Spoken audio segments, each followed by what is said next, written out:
A melhor explicação.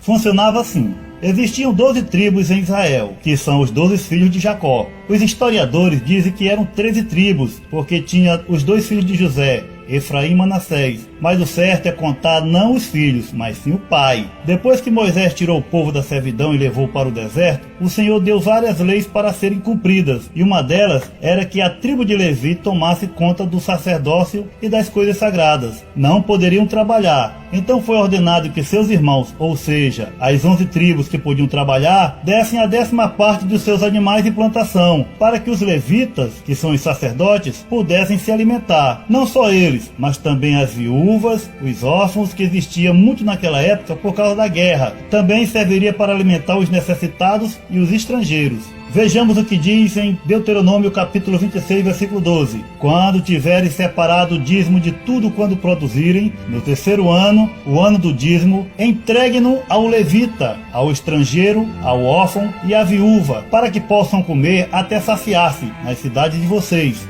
De quem se recebiam os dízimos? Vamos ler mais uma parte da Bíblia. E os que dentre os filhos de Levi recebem o sacerdócio têm ordem, segundo a lei, de tomar o dízimo do povo, isto é, de seus irmãos, ainda que tenham saído dos lombos de Abraão. Está escrito em Hebreus capítulo 7, versículo 5. Veja que o texto refere-se que eles têm que receber os dízimos dos seus irmãos e não receber de outros povos. Então, a tribo de Levi, que era a tribo do sacerdote, recebia os dízimos da mão de seus próprios irmãos, que são as 11 tribos. Vamos ler mais um pouco. Dou aos levitas todos os dízimos em Israel, como retribuição pelo trabalho que fazem ao servirem na tenda do encontro. Números, capítulo 18, versículo 21. Agora o texto fala porque eles merecem receber o dízimo, por tomarem conta das coisas de Deus. Mas como eles pagavam a dizima de seus bens, de mês em mês? Vejamos na Bíblia a palavra de Deus.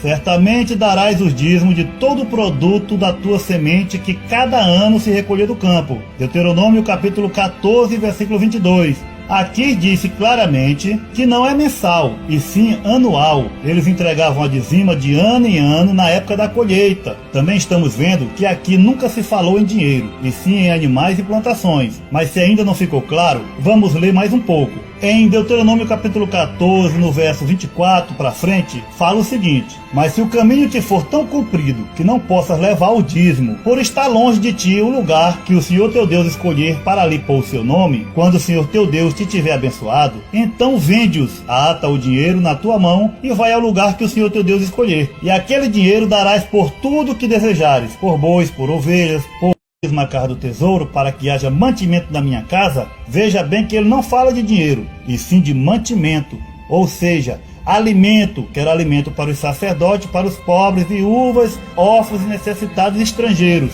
Alimento. E ele também diz: e depois fazei provas de mim nisto, diz o Senhor dos Exércitos, se eu não vos abrir a janela do céu e não derramar sobre vós uma bênção tal que não haja lugar suficiente para recolher-lhes. Aqui o Senhor fala das bênçãos do céu, isto é, chuva que cai, não em cima de dinheiro, e sim das plantações, que também alimentavam o gado. E por causa de vós eu repreenderei o devorador, e ele não destruirá os frutos da vossa terra, e a vossa vide no campo não será estéril, diz o Senhor dos Exércitos. Muitos falsos pastores falam que se você não der o dízimo, Deus não pode repreender o devorador. Isso é uma blasfêmia, dizer que o dízimo é maior que Deus, porque se só o dízimo pode repreender o devorador, então o dízimo é maior que Deus.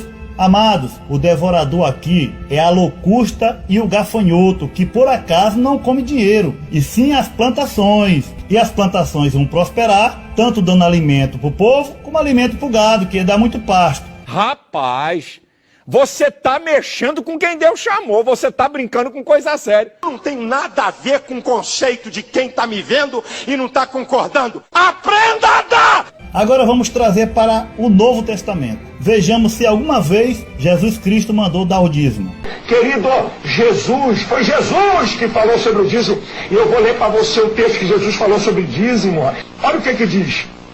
Mateus 23. Muitos pastores, que às vezes nem sabem interpretar a Bíblia, e outros fazem por maldade, por ganância, usam esse texto de Mateus, capítulo 23, versículo 23, que diz o seguinte: ai de vós, mestres da lei, fariseus hipócritas, vocês dão o dízimo da hortelã, do endro e do cominho, mas têm negligenciado os preceitos mais importantes da lei, a justiça, a misericórdia e a fidelidade. Vocês devem praticar estas coisas, sem omitir aquelas. Aqui os pastores dizem que Jesus mandou dar o dízimo, porque ele disse, vocês devem praticar estas coisas, ou seja, dar o dízimo, sem omitir aquelas, que é a fidelidade, misericórdia e justiça. Mas eles não explicam a verdade porque Jesus falou aquilo. É muito simples, porque ainda não era o Novo Testamento. Isso mesmo, os evangelhos de Mateus, Marcos, Lucas e João não são do Novo Testamento. Calma, eu explico. Vou ler para vocês Hebreus capítulo 9, do versículo 15 ao 17, que diz assim: portanto é Cristo quem consegue fazer uma nova aliança, para que os que forem chamados por Deus possam receber as bênçãos eternas, que o próprio Deus em cima de um jumento, enquanto os vários pastores que são gigolôs de crente vivem da miséria das ovelhas, cobrando e constrangendo os irmãos. Muitos pedem mais do que o dízimo. Você não vai devolver só o de Deus, os 10%. Você vai dar 20% do seu. Você vai ser fiel, você vai tirar 30% e falar, Senhor, representando a Santíssima Trindade, o Pai, o Filho e o Espírito Santo. E eu acho justo isso, e até porque foi uma inspiração de Deus. Será que naquela época se dava mais do que o dízimo? Tudo que eu te ordeno, observarás para fazer. Nada lhe acrescentarás, nem diminuirás. Deuteronômio capítulo 12, versículo 32. Quantos querem ter um futuro de prosperidade? Só existe uma lei na Bíblia, uma receita de Deus que torna isto possível. A lei da liberalidade. Só tem essa lei. Você deve dar oferta na expectativa que você vai colher na sua vida. Eu plantei oferta na casa de Deus e vou colher bênçãos materiais na minha vida e espirituais também. Não ajunteis tesouros na terra, onde a traça e a ferrugem tudo consomem, e onde os ladrões minam e roubam. Mas ajuntai tesouros no céu, onde nem a traça nem a ferrugem consomem, e onde os ladrões não minam nem roubam. Olha o que diz em 2 Coríntios, capítulo 9, versículo 6. Cada um dê conforme determinou em seu coração, não com pesar ou por obrigação, pois Deus ama aquele que dá com alegria. Pois é, amados, nós temos que dar não por obrigação, que o dízimo é uma obrigação, nem por constrangimento, como os vários pastores dizem o seguinte: você acha que Deus merece o melhor ou o pior? Rapaz, você não sabe nem o que você está falando, cara. Você vai dizer que é o melhor. Então eles falam para você dar tudo de melhor para Deus, tudo que você tem. E você fica constrangido a dar. Mas só que o Senhor disse que não é para dar por constrangimento nem por obrigação, mas por amor. Aquilo que Deus colocou no teu coração, aquilo que você pode dar. Você deve estar de brincadeira. Isso é brincadeira. Pois o amor ao dinheiro é a raiz de todos os males. Algumas pessoas, por cobiçar o dinheiro, desviaram-se da fé e se atormentaram a si mesmas com muitos sofrimentos. Timóteo capítulo 6, versículo 10. Mas mesmo crendo num Deus todo-poderoso, ele vivia uma vida desgraçada. Eu sou filho de Deus. Bom, se você é filho de Deus, Deus é rico. E você? Não, eu sou miserável. Se você tem essa fé viva no Deus vivo, então você tem que se revoltar.